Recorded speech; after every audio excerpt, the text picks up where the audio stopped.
So anyway, welcome to our session. This is telling the LSAMP story when the whole is much more than the sum of its parts.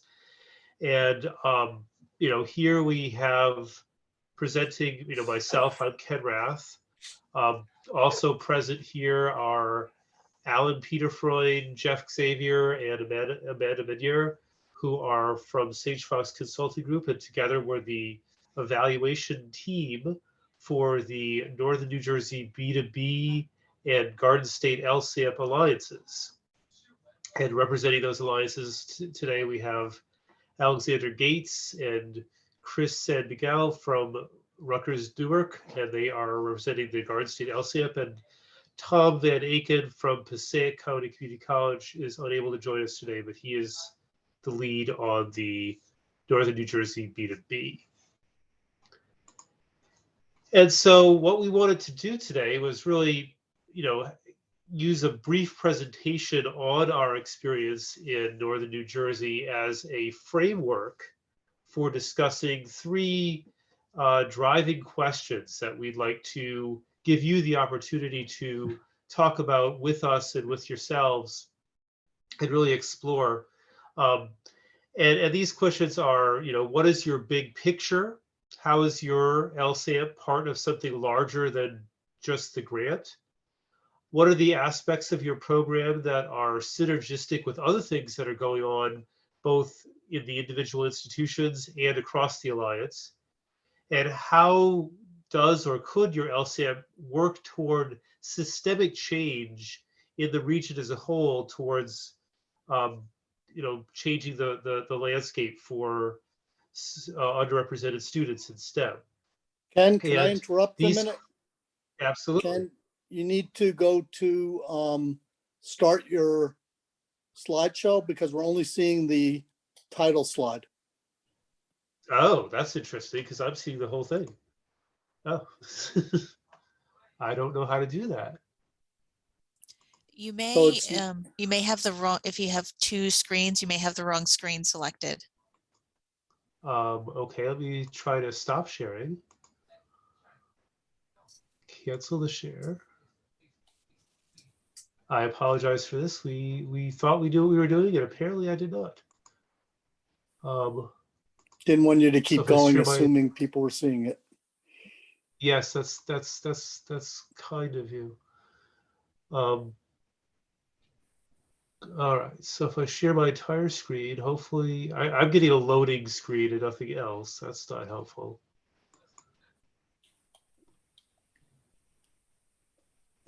And then the button from the beginning.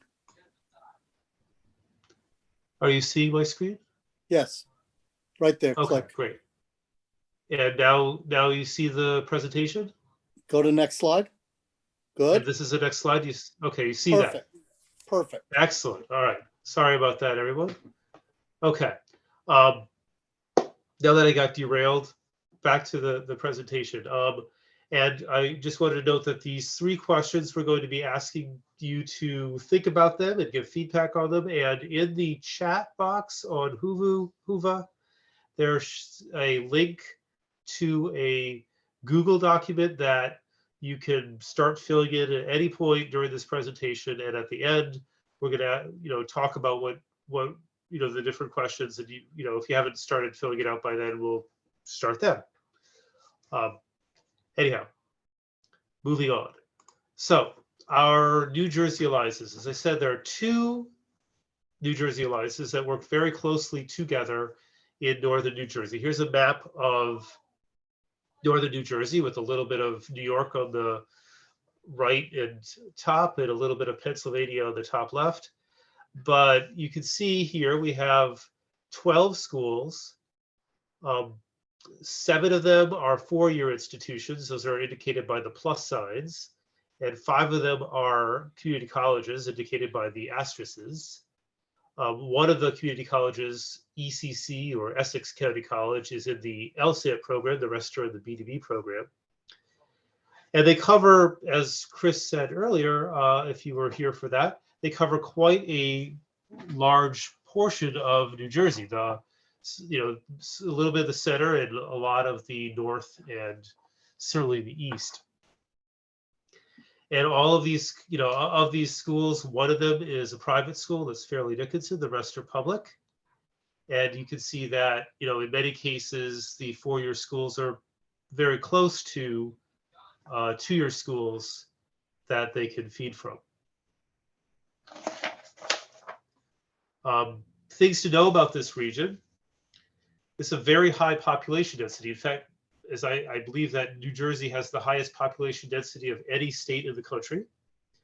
In this area, we have large populations of folks from underrepresented minority backgrounds of all sorts. The Latinx and African American populations are the largest, but there are people from all over the world in this part of New Jersey. We also see huge income disparities here.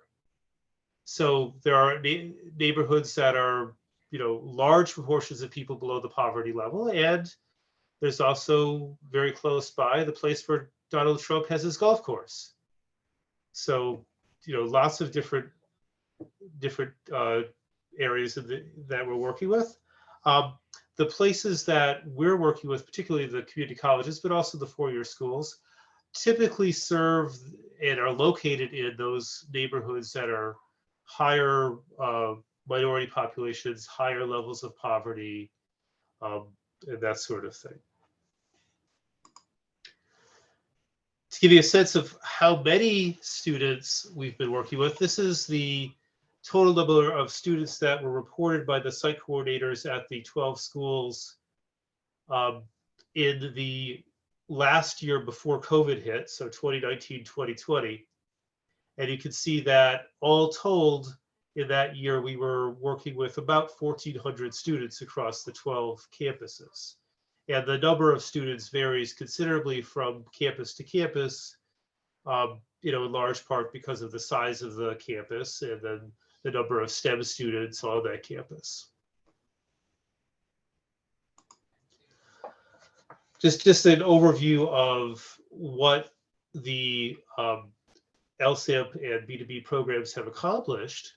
And, Chris and Alec, you could feel free to jump in if I start messing up the data, because they're the ones that really put this together. But this graph shows the rise in number of bachelor's degrees awarded to students from underrepresented minority groups at the four-year schools that are part of the GS LSAMP program from its inception, which was in 2009. Actually, the first bar is before that, all the way to the most recent data in 2020. And as you can see, in 2013, we were able to more than double the number of underrepresented minority students that were graduating from these schools from what it had been in 2008. And then by 2019, we had tripled that number. Now, the sort of pinkish orange bars at the end that overlap with some of the other bars represent the shift in schools, because between phase 2 and phase 3, one of the schools left and another school was brought in, so the numbers don't quite match up in terms of the schools represented. And the school that came in, New Jersey Institute of Technology, had a higher proportion of STEM students than the one that left. Similarly, in the B2B program, this graph looks at the percent change from the baseline of 2012, which is right before the B2B program got funded, in the number of students transferring to four-year schools. So the black dots in the dotted line that's going up in a sort of 45-degree angle are the transfers from the 4 B2B schools into four-year schools from underrepresented minority students who are in STEM programs. The other two lines that are basically flat, the one represented by open circles is for all community colleges in New Jersey and all majors at those colleges. And then the one that's sort of the gray circles that are full are across the United States, all community colleges and all majors across those community colleges. So, similarly to the LSAMP program, the B2B program has been associated with um, pretty substantial success at the schools that we're working with. Now, one of the ways that we try to understand this success is by using a model that was developed by Chuman and Ward, and I've got the source for it down at the bottom of this slide. And it looks at the components of success that they deem to be necessary for a really successful program to help students achieve their goals within STEM fields. And so they identified as key features having a strong institutional leadership, having targeted recruitment, having engaged faculty, providing personal attention to students, providing peer support, enriched research experiences, having a way to bridge them to the next level, employing continuous evaluation to ensure that there's continuous improvement, providing comprehensive financial assistance for students in need, and using evidence-based practices. And on the right, we identified what these alliances were doing that met those things. And so some of them were, are definitely being addressed by the LSAMP and B2B alliances. So institutional leadership, the programs are very, prominently supported within their institutions, as is the case for all LSAMPs. Targeted recruitment, we recruit students before they begin to make their decisions for their majors even. And try to really have a broad net for who we bring into the programs. Engaged faculty, we have faculty members who are engaged as site coordinators, as research mentors, as recruiters in their classrooms. Granted, the degree that we can get faculty members engaged is limited by the funding that's available for release time. Personal attention, the coordinators and research mentors provide what attention they can, but this is a place where LSAMP is limited because there's a limited amount of time that the coordinators have, and we're serving a lot of students. Peer support, cross-campus peer mentoring, where we have students for the 4-year schools mentoring students for the 2 years to help them transition and transfer. There are club and group meetings where students work with each other around STEM, and supplemental instruction in PLTL, where the students lead academic success sessions. Enriched research, as with so many of the LSAMPs, this is offered here too. And community college students, because they're so close to so many of the 4-year schools, often have the opportunity to commute to a 4-year school and do research there. Bridging to the next level, there are transfer and grad students fairs. We have a research conference where 2-year students can see what the 4-year students are doing and talk to the 4-year professors. And we have, a number of speaker series where students at all levels can see people like them who went through these programs and how they got to where they are now in graduate school and their PhDs in industry. And of course, cross-campus peer mentoring also helps bridge to the next level. As you can perhaps tell from the fact that we, the evaluators, are giving this presentation, the programs are very invested in the evaluation, and we play I'm very proud of the role that we play in these programs in terms of sharing information and helping think through how to best serve the students. Comprehensive financial assistance. Again, LSAMP is not that well supported, well set up to offer that to a large number of students. And so as we move on, we'll talk about where we can build on that in other ways. And then evidence-based practices, all the things that we do, we try to do, as I'm sure all of you do, using evidence-based practices. Now, as I alluded to a little bit before, the LSAMP and the B2B don't work alone. This is a partial table showing the some of the different programs, primarily those from NSF and NIH, that are at these 12 campuses. But there are many others too that aren't here, such as Department of Ed funding for TRIO and McNair, and massive funding at some of the community colleges for experiences there, and local funding as well. And all of this, is working together to create a STEM environment. So if we look at the timeline of when these things happened, GSLSAMP started in 2009. The B2B program started in 2014, and in many ways built on the experience of the LSAMP and was designed from the beginning to work very closely with the LSAMP. But you can see there's a lot of other things that have happened in that time frame as well, and many of them also built off the LSAMP. And so we've got a few different STEM programs and REU programs, and all these other things that are really designed to fill in the gaps in the student experience that LSAMP, because of limited funding, can't do alone.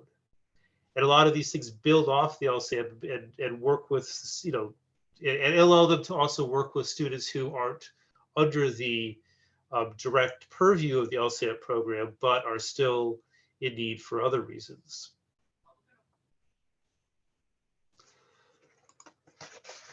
And so, all of this is going towards a desire to change in a systemic way, not just the experiences of individual students, but the overall educational experience among these institutions, because the desire is to have this moving forward such that new students will always have the opportunity to achieve their potential in STEM.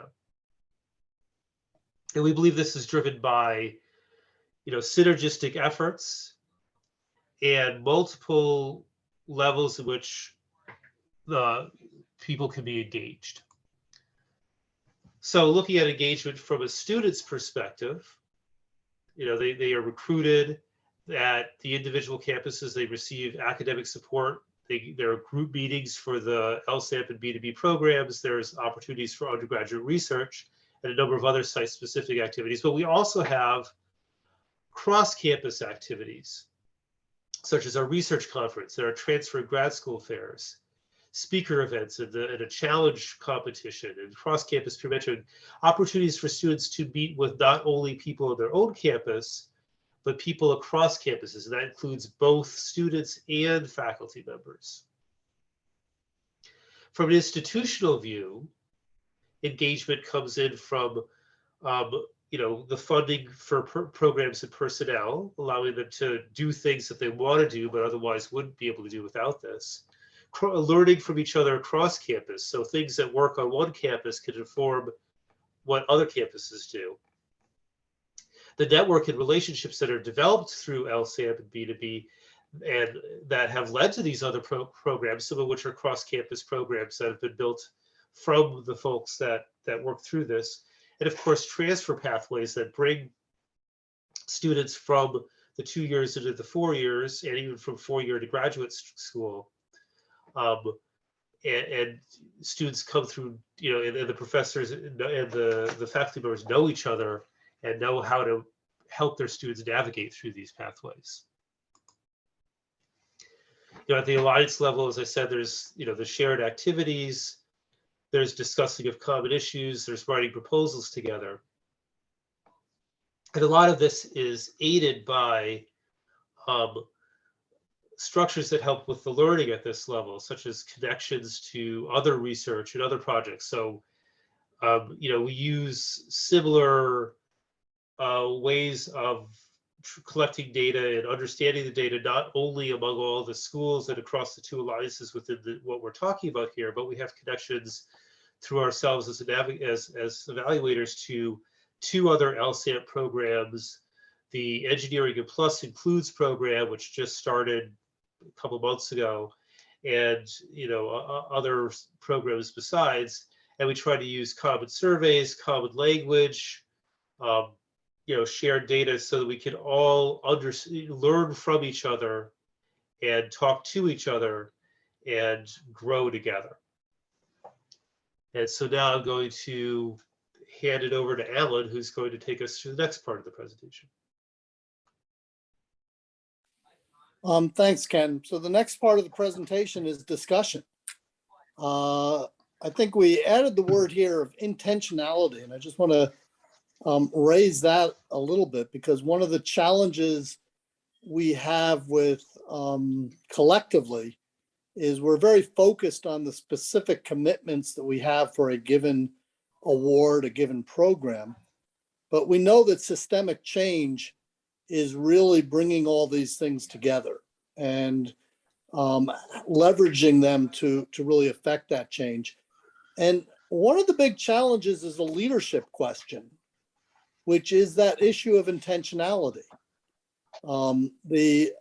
Having the desire and players and leadership and engagement to really say what this is about is not just in the bounds of the funding and the program, but is more broadly bringing about the type of change that we're all trying to affect. And so with that said, what we want to do, and I think given the number of people we have, I see 27 participants. Graham, I don't know, is it possible to be able to divide into breakout rooms, 3 breakout rooms?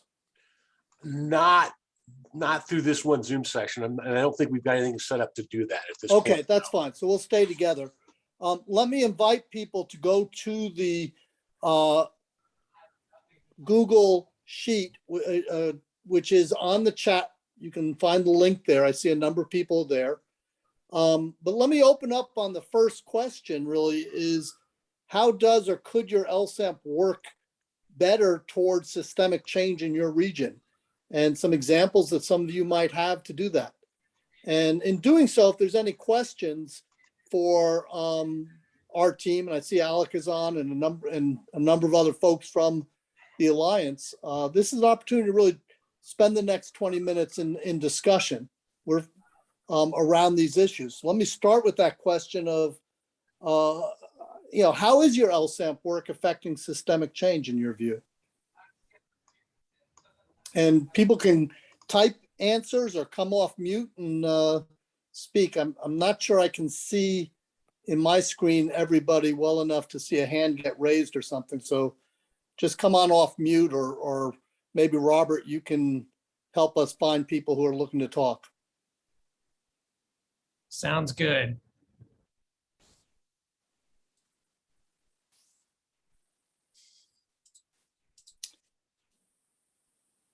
In the absence of, I will just sort of raise one basic thing, and I think Ken alluded to this,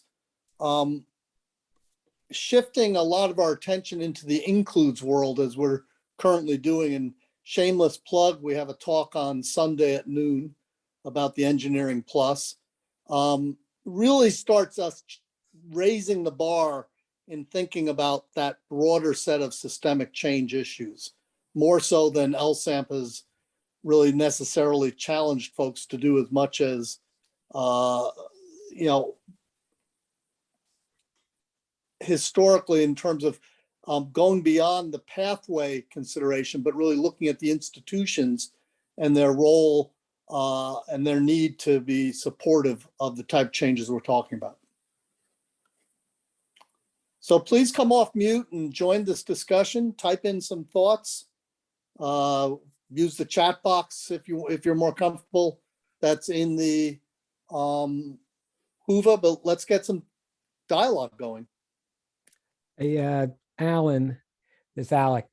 One of the things I just want to point out also with ours is we have some really I mean, in northeastern New Jersey, we have some, areas that have, really high poverty rates and low rates of people having earned college degrees.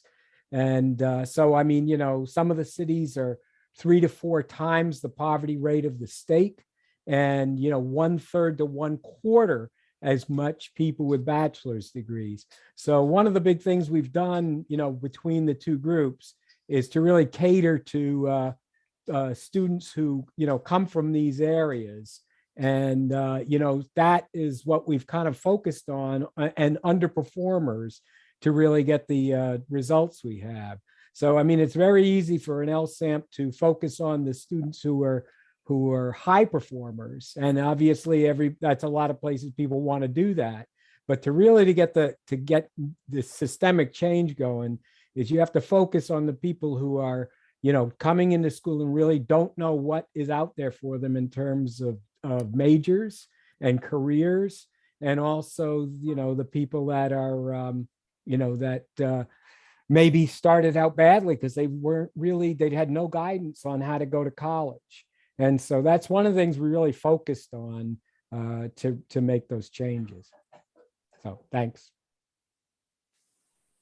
Alan, I see somebody, I believe Jeff Xavier has written in the Google Doc. Yeah, that's me. I mean, I'm sort of part of the team, so I didn't want to draw too much attention to myself. But one of the things that does come up during thinking about systemic change with LSAMP programs is that the work occurs at multiple levels, right? There's kind of a student level, there's an institutional level, and there's an alliance level. And the alliance level is the most challenging one to do effectively. And one of the important elements of that is just thinking about what are the high impact practices that are going on at campus, at various campuses, and to what extent can those borrow from each other or be adapted at other sites. And that also feeds into the includes work that Alan was talking about as well. But so this is my comment here is kind of it's on the one hand, this is how it does it, but on the other hand, it's also a bit aspirational in that, there's with the LSAMP that I'm involved in primarily, which is not the GSL SAMP, there could be more done to share things effectively across the alliance partners and to actually learn from each other and kind of build the knowledge up at the alliance level rather than just focusing on individual institutions.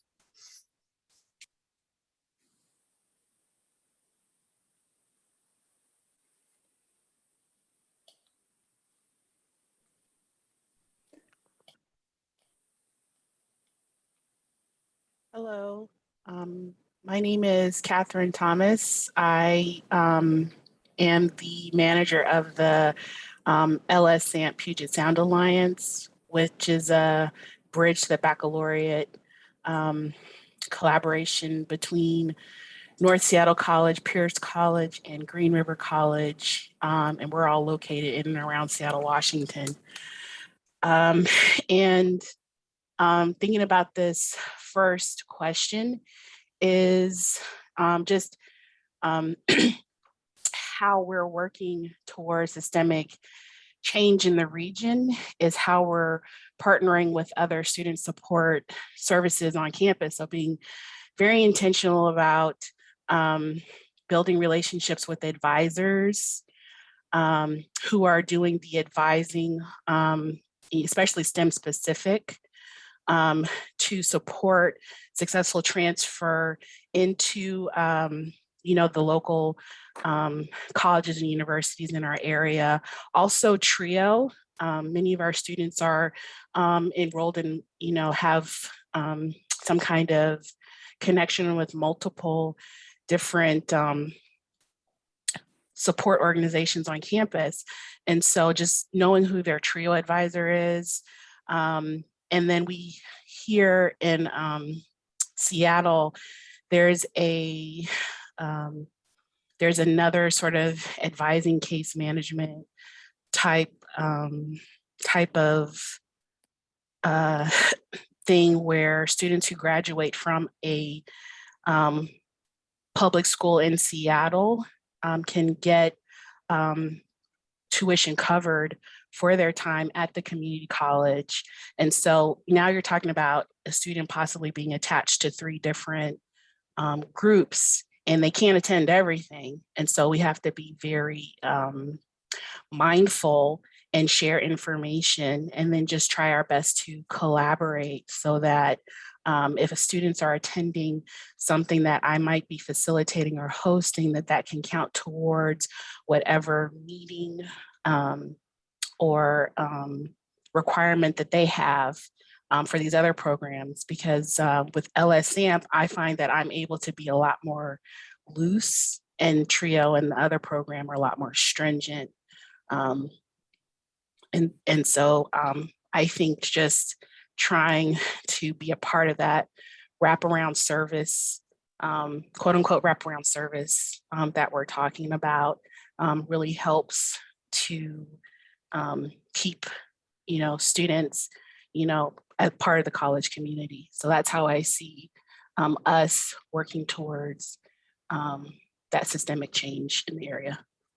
Yeah, Catherine, what we've seen some campuses do in that sense, and I think we had the pleasure of visiting your campus during an STEM study, is creating sort of a one-shop stopping from a student perspective, where they're able to identify the resources that are available both financially and programmatically and from advising perspective. And I think it was Central that had established that when we were there quite a number of years ago. But that's one approach. Anik, I saw your hand up before. I don't know whether you want to come back on, and you had a comment.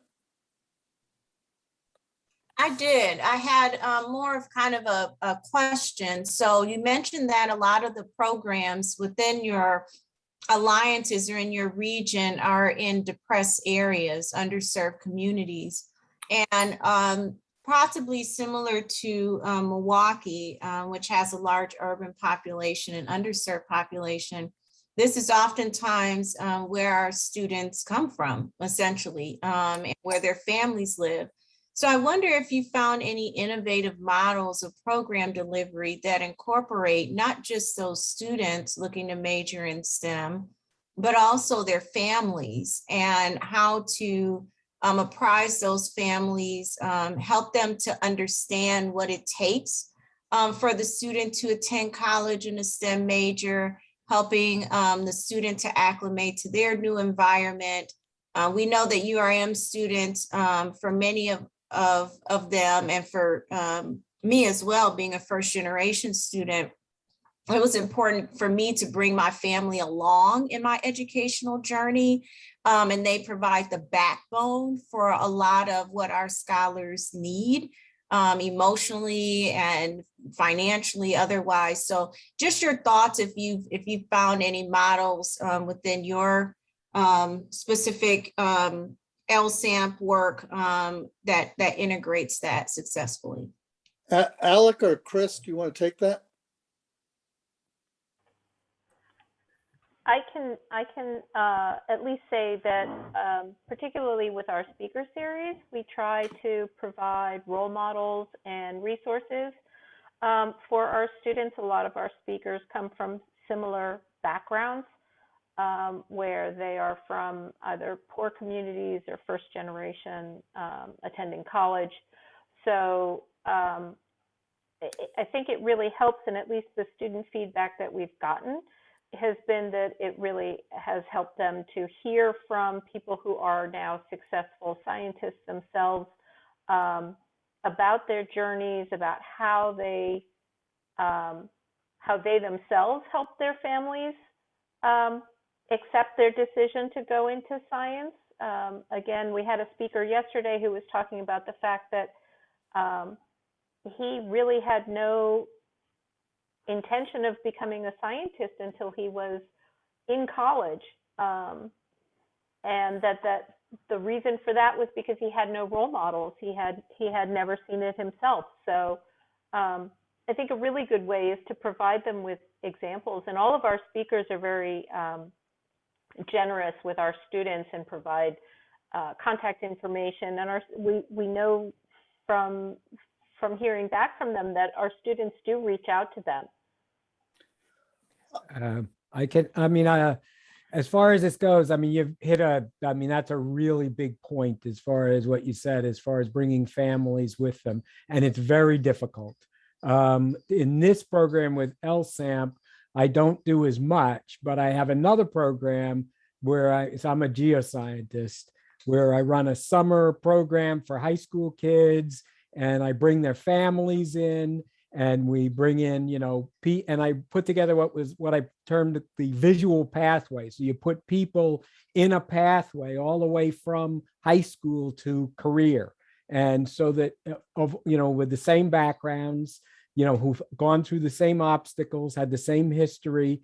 And that seems to work very well as far as showing people that, the next step up is possible. Here's somebody, that came from your neighborhood that has dealt with the same things you have, and then have gone to that next step up. And we've kind of integrated, that cross-campus peer mentoring was, an offshoot of that, where you have people that have already gone through, these challenges and have come out the other end and have been successful, to then serve as role models and mentors to the younger kids. And certainly, you have to try to bring the family in as well. And that's a real challenge. So I agree, it's difficult, but that's the kind of the way we've done it, more in another project than this, but still this has benefited as well.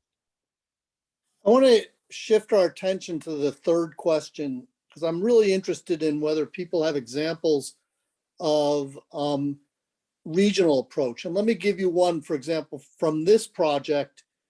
It's understanding that this entry point for a lot of the students is through community college, and appreciating that their pathway to STEM degrees is really giving them the breadth of opportunities of understanding where they can go, rather than simply saying, okay, this is a pathway program to Rutgers Newark.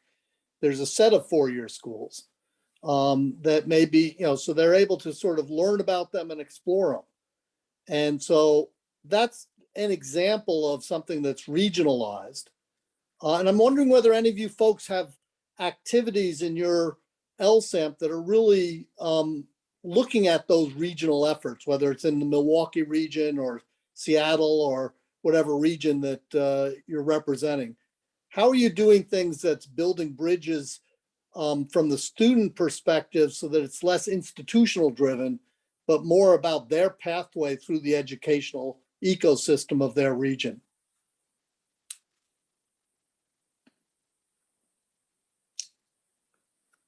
Anybody have an example they want to bring forward on that?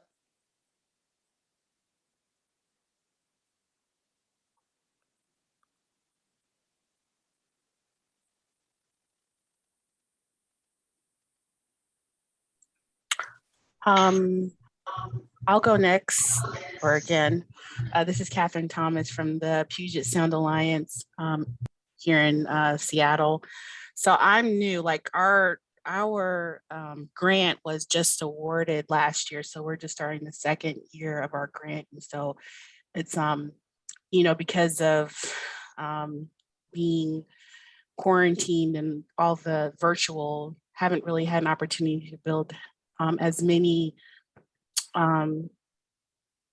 relationships as I would have liked. But I think just starting off with, when I talk about LSAMP with students, it's not, it's highlighting the fact that they are now a part of a community of hundreds, if not thousands of other students, and always keeping that message at the forefront. And I tried to model that to, as the Alliance manager with the others. So I never highlight I'm hired through North Seattle College, but I never highlight North specifically. I talk about the Alliance.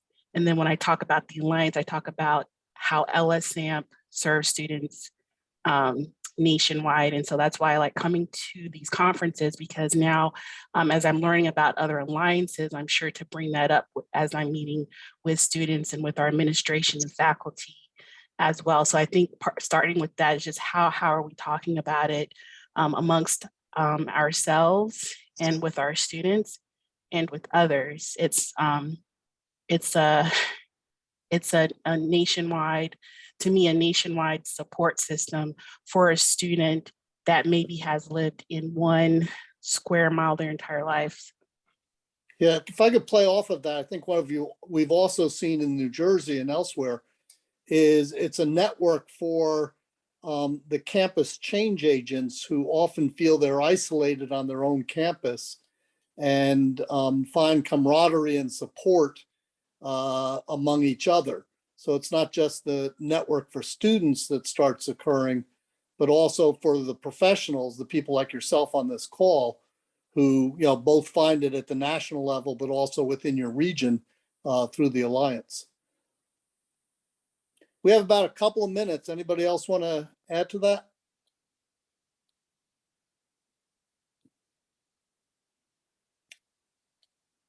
And Robert, you've put the survey link into the chat for people to respond. I am putting it in there right now. So I just put it in the Whova discussion, and I'll also put it in the Zoom chat as well. So Alrighty, we thank you for coming to this session and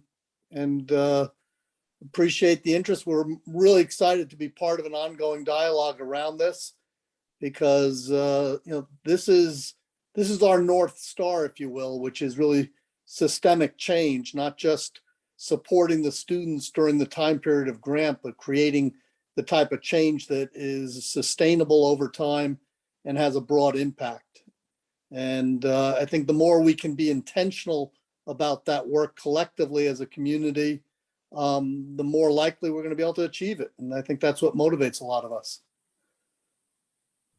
So thank you very much, folks. Thank you all so much for coming. Please take the post-session survey. I put the link in the Zoom chat and the Whova discussion board. Thanks to our presenters. Thank you to Alan and Kenneth and Chris and Jeffrey and Alec. We really appreciate you all. So thanks for coming, everybody. Thank you. Thank you.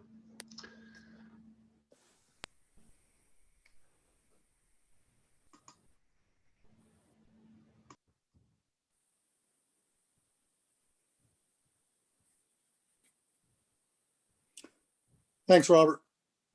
Thank you. And thank you, Graham. You're most welcome, Ellen. Everybody have a good rest of your day. You too.